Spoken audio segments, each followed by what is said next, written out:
ค่ะมีหุ้น IPO น้องใหม่เพิ่งเข้าตลาดหุ้นไปนะคะเป็นธุรกิจบริการขนส่งทางทะเลวันนี้เราจะมาทำความรู้จักกับเขาให้มากขึ้นค่ะเพราะว่าเขาตั้งเป้าการเติบโตปีนี้เติบโตได้ 20% จะมาจากแหล่งไหนบ้างนะคะวันนี้เรามาพูดคุยนะคะกับทางด้านบริษัท VL Enterprise จำกัดมหาชนหรือ VL กันเลยค่ะท่านแรกนะคะคุณชุติภากลิ่นสุวรรณประธานเจ้าหน้าที่บริหารค่ะและท่านที่2นะคะคุณลักษณกสำเนียงล้ำนะคะประธานเจ้าหน้าที่บริหารฝ่ายบัญชีและการเงินสวัสดีทั้งสองท่านด้วยค่ะสวัสดีค่ะครับถือว่าเป็นน้องใหม่ IPO นะป้ายแดงตัวล่าสุดเลยนะครับที่เข้ามาจดทะเบียนในตลาดหลักทรัพย์แห่งประเทศไทยนะครับในตลาดหุ้นไทยของเราอยากให้ช่วยฉายภาพธุรกิจนะครับว่าจริงๆแล้ว VL เราทำธุรกิจอะไรบ้างฮะค่ะบริษัท VL เรานะคะทำธุรกิจบริการขนส่งผลิตภัณฑ์ปิโตรเลียมนะคะแล้วก็ผลิตภัณฑ์เคมีภัณฑ์โดยการขนส่งสินค้าทางทะเลครับสินค้าหลักๆที่เราทำการขนส่งก็มีอยู่5ประเภทได้แก่น้ำมันดิบน้ำมันเตาน้ำมันใสน้ำมันหล่อลื่นและน้ำมันปาล์มนะคะปัจจุบันนี้เรามีกองเรือที่ประกอบธุรกิจอยู่ณวันนี้นะคะมีอยู่จำนวน13ลำนะคะโดยการขนส่งในประเทศ9ลำและขนส่งต่างประเทศ4ลำค่ะอายุของกองเรือนะคะเฉลี่ยอยู่ที่15 ปีค่ะแล้วอย่างนี้ลูกค้าหลักๆของเราคือใครฮะค่ะลูกค้าหลักๆที่เราทำการขนส่งนะคะในประเทศนะคะก็เป็นกลุ่มเมเจอร์ออยล์นะคะก็ได้แก่บริษัทเอสโซบริษัทเชฟรอนบริษัทเชลบริษัทบางจากค่ะสำหรับต่างประเทศก็เป็นคู่ค้าที่ค้าน้ำมันปาล์มนะคะค่ะดังนั้นอยากจะให้ขยายหน่อยนะคะเพราะหลังจากเข้า IPO ไปแล้วระดมทุนไปแล้วนะคะตอนนี้คือวางแผนแต่ละไตรมาสอย่างไรบ้างเพราะว่าเดี๋ยวเม็ดเงินที่ใช้จาก IPO จะนำมาใช้เรื่องของการลงทุนด้วยนะคะใช่ค่ะค่ะแต่ละไตรมาสเนี่ยคือเรื่องของการเติบโตของไตรมาส 1ที่ผ่านมาเนี่ยค่ะก็คือรายได้ถ้าเทียบกับไตรมาส 1ของปีที่แล้วค่ะก็รายได้เติบโตอยู่ที่ประมาณ 10% นะคะส่วนกำไรสุทธิเนี่ยโตมากกว่าไตรมาส 1ของปีที่แล้วประมาณ6% นะคะสำหรับรายได้ของทั้งปีของปีนี้ก็คือจะเติบโตอยู่ที่ประมาณ 20% ซึ่งมาจากเรือที่เข้ามาเมื่อประมาณปลายปีที่แล้ว1ลำแล้วก็มีเรือที่เข้ามาใน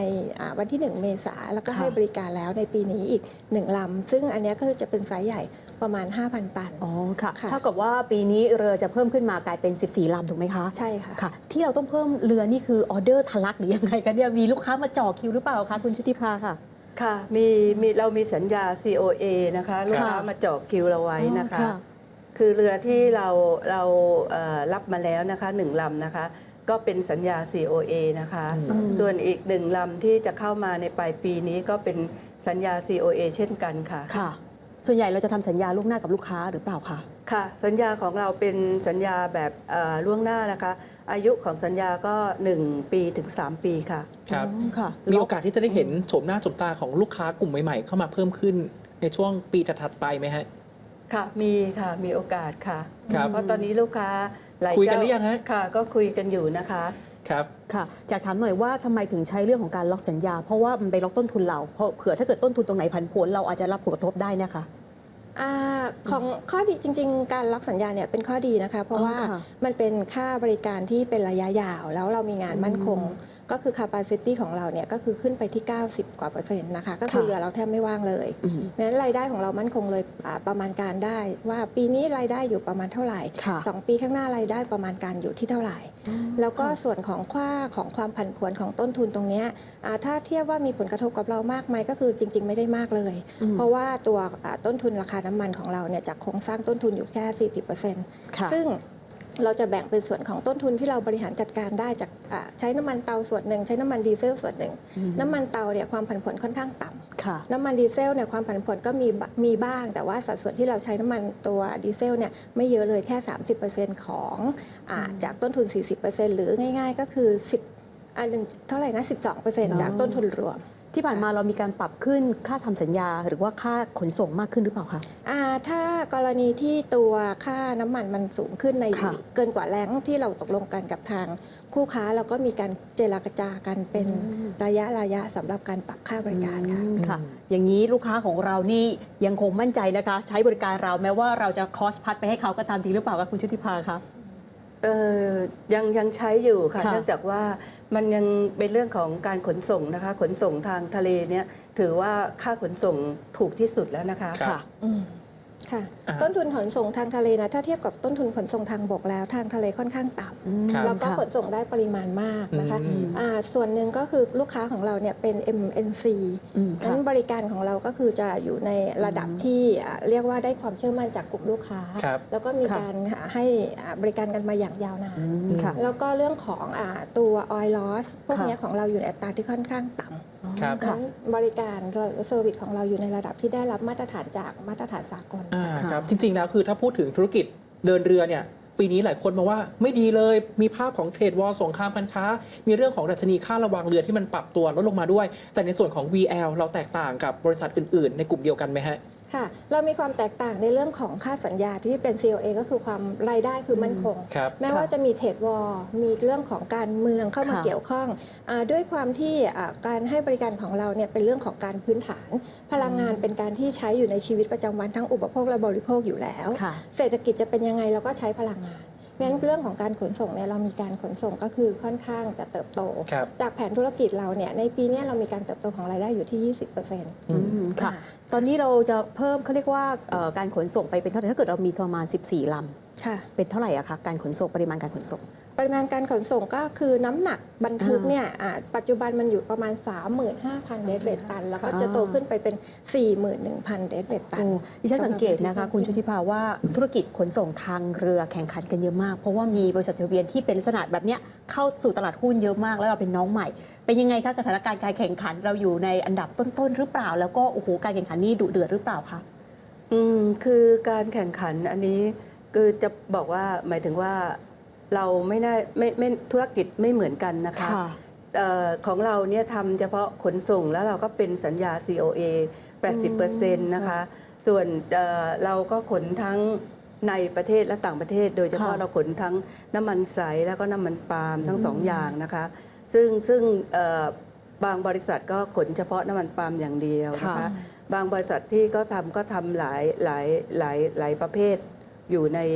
บริษัทเดียวกัน แต่ของ VL นี่ทำขนส่งนะคะ แล้วก็ทำมาอย่างยาวนานแล้ว ค่ะ เราทำมา 26 ปีแล้วนะคะ ซึ่งถือว่าลูกค้าเชื่อถือเรามาอย่างตลอดเลยนะคะ ค่ะ คือแข่งในเรื่องของที่เราเชี่ยวชาญนี่ไม่ได้เลย เราถือเรียกว่าเชี่ยวชาญมาอย่างยาวนานว่างั้นเถอะ ค่ะ ใช่ค่ะ ใช่ค่ะ ซึ่งมันต้องอาศัยประสบการณ์การขนส่งการดูแลรักษาอย่างนี้หรือเปล่าคะถึงทำให้เราแบบบินเป็นอันดับ 4 ในอุตสาหกรรมนี้ได้เลย ใช่ค่ะ ใช่ เป็นความชำนาญเลย ค่ะ ค่ะ แล้วก็ได้ใจลูกค้านะ ค่ะ ทำธุรกิจกันมานานนะฮะ ค่ะ เรามัดใจลูกค้ายังไงฮะมีกลยุทธ์ไหมฮะในการทำธุรกิจร่วมกัน ก็เรามีมาตรฐาน ครับ เราเน้นในเรื่องของการขนส่ง คือต้องขนส่งแบบให้ปลอดภัยนะ ครั คะ บ แล้วเราก็ได้รับการยอมรับจากสถาบันชั้นนำคือสถาบันลอยลิเจเตอร์นะคะในเรื่องของระบบ ISM นะคะ แล้วก็ในเรื่องของลูกค้ายอมรับเราในเรื่องของในกลุ่ม OCIMF นะคะ ซึ่งทำให้เราทำสัญญากับลูกค้ามาอย่างยาวนานนะคะ ค่ะ มีลูกค้าที่บอกว่าจะมาใช้บริการเราบอกชื่อได้ไหมคะ เป็นรายใหญ่หรือเปล่า ที่เราเจรจากันไว้พอบอกได้ไหมคะ อันนี้ต้องขออุบไว้ก่อนนะคะ คือเปิดเผยมาอาจจะเลยหา คุยห ได้ ลายราย แต่รายใหญ่แน่นอนหรือเปล่าคะ ค่ะ โอ้ค่ะ ดังนั้นเดี๋ยวขอถามเลยนะคะว่าการเติบโตในเชิงของรายได้ 20%เนี่ยก็คือมาจากการเพิ่มกำลังเรือของเราแล้วก็ capacity ด้วยใช่ไหมคะ ใช่ค่ะ ดังนั้นต้องมาถามเรื่องแบบการทำกำไรขั้นต้น สูงไหมคะในธุรกิจนี้ หรือว่าโอ้โหแบบต้องไปดิสเคาหรือว่าไปตัดราคากันเยอะแยะมากมาย กำไรขั้นต้น อัตรากำไรขั้นต้นของ ค่ะ เราเนี่ยเฉลี่ยอยู่ที่ประมาณ 25%ซึ่งไตรมาสเนี้ยเราทำได้ดีกว่า ค่ะ ตัวเป้าหมายหรือว่าตัวเฉลี่ยนะคะ ค่ะ อยู่ที่ 27% ค่ะ ค่ะ แสดงว่าต้นทุนนี้เราควบคุมได้ดีเลยนะคะ ใช่ค่ะ อ๋อ ก็คือ ค่ะ มีการมอนิเตอร์เรื่องของต้นทุนอยู่ทุกเดือนนะคะ ค่ะ ค่าเสื่อมเยอะไหมคะเนี่ยเพราะเรือเราเยอะนะ ค่าเสื่อม ถ้าดูเรื่องของ EBITDA เนี่ย EBITDA ของเราเนี่ยจะอยู่ที่ประมาณ 29 ค่ะ ค่ะ อืม 29 แล้วส่วนไตรมาส1ปีเนี้ย EBITDA จะอยู่ที่ประมาณ 39% อ๋อโอเค ครับ ก็ถือว่า อย่างถือว่ายังดีอยู่นะ แล้วอย่าง ค่ะ ปีนี้บอกว่า 14 ลำ แต่ถ้ามองต่อไปยาวๆ ภาพ 3 ปี 5 ปีข้างหน้าภาพของ VL จะเป็นยังไงฮะคุณชุติภาฮะ ใน 3 ปีหรือ5ปีข้างหน้าคือ VL เรามีนโยบายอยู่แล้วนะคะว่าเราจะเพิ่มเรือปีละ 1-2 ลำนะคะ ค่ะ ซึ่งการเพิ่มเรือของเราแต่ละปีเนี่ยคือเราก็ต้องมีสัญญามาก่อน แล้วเราก็จะเพิ่มเรืออ ม เมื่อเราเพิ่มเรือเราก็จะมีรายได้แล้วก็มีผลประกอบการเพิ่มขึ้นตาม นัยยะของการเพิ่มเรือนะคะ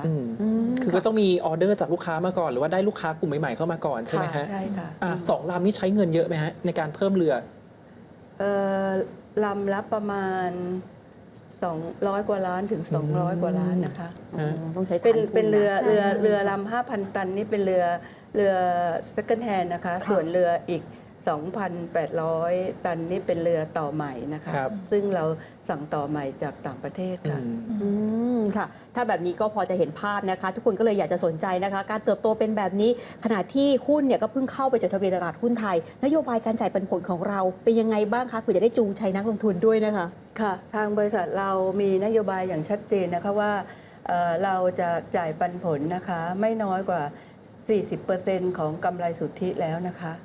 ค่ะแหมบวกกับคนก็คาดหวังเรื่องการเติบโตด้วยนะคะฟังแบบนี้แล้วให้ความเชื่อมั่นกับนักลงทุนหน่อยค่ะ เพราะว่าพอเราเข้าตลาดหุ้นเนี่ยอาจจะเจอเรื่องภาวะตลาดหุ้นผันผวนกระทบบ้างนะคะ แต่ว่าพื้นฐานเรายังแข็งแรงยังไงบ้างคะ ค่ะ ก็ดิฉันก็ต้องขอเรียนนักลงทุนทุกท่านนะคะ ขอให้เชื่อมั่นนะคะว่าหุ้นเราเป็นหุ้นที่ปลอดภัยในการลงทุนนะคะหุ้นเราเป็นหุ้นพื้นฐานทางธุรกิจที่ดีนะคะ เรามีรายได้สม่ำเสมอนะคะ แล้วก็มีกำไรอย่างต่อเนื่อง และอีกประการหนึ่งนะคะสำหรับตัวดิฉันเองก็ทำงานทางด้านธุรกิจนี้มาเกินกว่า 26 ปีนะคะ แล้วก็ระดับผู้บริหารจนถึงพนักงานเรามีประสบการณ์ มีความรู้ มีความเชี่ยวชาญในสายอาชีพนะคะ จึงขอให้นักลงทุนเชื่อมั่น แล้วก็เติบโตไปพร้อมกับ VL นะคะ ครับก็ยืนยันคอนเฟิร์มแล้วนะครับ มากด้วยประสบการณ์นะ เป็นผู้ประกอบการที่ค้ำวอร์ดในธุรกิจนี้มาอย่างยาวนานนะฮะ เช่นบอกว่าธุรกิจนี้ไม่ง่ายนะคะ ยิ่งคุณชุติภาบอกว่าอยู่มา 20 ปีแล้วเป็นผู้หญิงด้วย โอ้โห ต้องเรียกได้ว่าเก่ง ปราบ จ เซียน ริง นะ ๆปราบเซียน ปราบเซียนนะ จริงๆนะคะวันนี้ขอบคุณทั้งสองท่านมากนะคะ ขอบพระคุณครับขอบพระคุณครับ ขอบคุณค่ะ